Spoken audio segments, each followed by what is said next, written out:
मठ के सभी सिद्धांतियों को जय शक्ति की।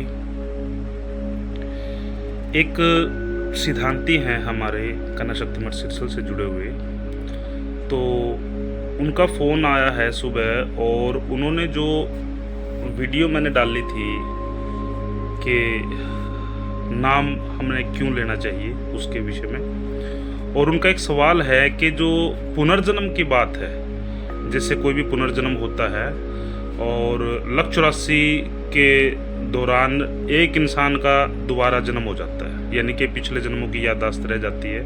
इसके विषय में कुछ बताएं। लक्ष्य 84 का जैसे मैंने आपको बताया कि इस ब्रह्मांड में 4 प्रकार की श्रेणियां हैं। आप लोगों ने पढ़ा भी होगा और नहीं पढ़ा होगा तो मैं उसके बारे में आपको बता देता हूँ। पहली जो योनि है वो योनि है जिससे डायरेक्ट बच्चे पैदा होते हैं, जैसे इंसान है, गाय है, भेड़ है, बकरी है, या जो भी डायरेक्ट बच्चे पैदा करते हैं। दूसरी श्रेणी जो जीव अंडे से पैदा होते हैं, जैसे छिपकली है, सांप है और मधुमक्खी है, जो भी है जो अंडे से पैदा होते हैं। तीसरी है जो मौसम के अनुसार पैदा होते हैं, जैसे कीट पतंगे है, बैक्टीरिया है, वायरस है। और चौथी जो श्रेणी है वो जो धरती से पैदा होते हैं, जैसे पेड़ पौधे हैं, पहाड़ हैं।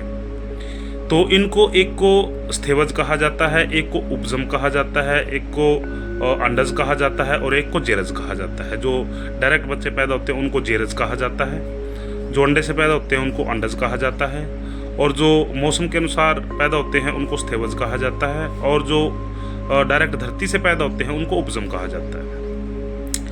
तो इनमें जन्म इंसान का क्यों होता है, यह लक्ष्य 84 क्यों कही गई है? क्योंकि इंसान के अंदर एक विवेक तत्व है, विवेक तत्व है, और उस विवेक तत्व के अंदर इंसान की पूरी एनर्जी है। वही एनर्जी शरीर के बाहर है और वही एनर्जी शरीर के अंदर है, वही शक्ति शरीर के बाहर है और वही शक्ति शरीर के अंदर है।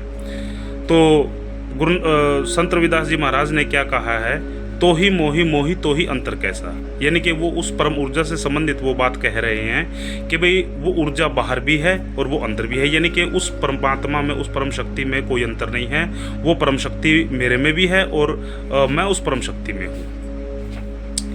तो ये सिर्फ एक इस प्रकार से बात है, जैसे एक पानी का छोटा गुब्बारा हम भर के और एक पानी में फेंक देते हैं, उसको पानी में डाल देते हैं, तो वो पानी गुब्बारे के अंदर भी है और गुब्बारे के बाहर भी है। सिर्फ गुब्बारे की परत है जो उस पानी को अलग अलग कर रही है। आप प्रकृति से बिल्कुल भी अलग नहीं है। फर्क क्या है, जो आपने शरीर धारण किया हुआ है वो शरीर आपको इस प्रकृति से अलग समझता है। ये आपके विवेक तत्व के ऊपर डिपेंड करता है। तो जैसे हमारे विवेक तत्वों की विचारधारा बनी रहेगी, जैसे हमारे विचारों की धारा चलती रहेगी, हमारी शक्ति, हमारी एनर्जी उसी रास्ते पर, उसी तरीके से दौड़ती रहेगी।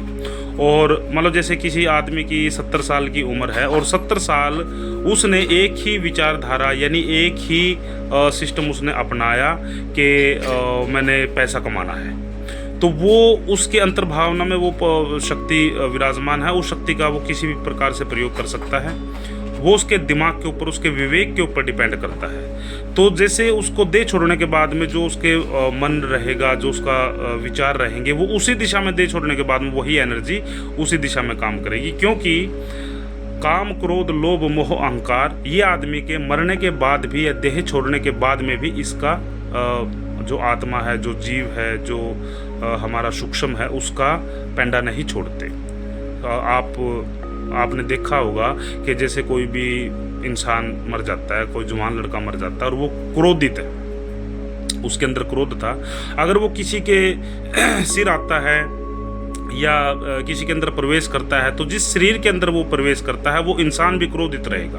अगर कोई शराब पीता है तो वो अगला भी शराब मांगेगा। ऐसा क्यों है? क्योंकि उसके सूक्ष्म पर, उसके जीव पर उस विकार का कब्जा है। तो ये विकारों का सिस्टम ही, या मतलब जैसे विकार जब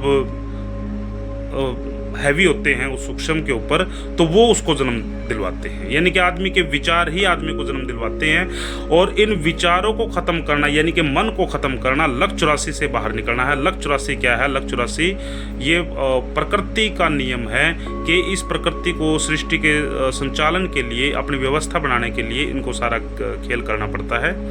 और इनसे बाहर होना ही परमात्मा को पाना है। यानी कि परमात्मा क्या है? परमात्मा खालीपन है, एक शून्य है, एक होश को जागृत करना ही परमात्मा है। ये उनके सवाल का जवाब है। और किसी प्रकार से किसी का कोई सवाल है तो आप मुझसे संपर्क कर सकते हैं। सभी को जय शक्ति।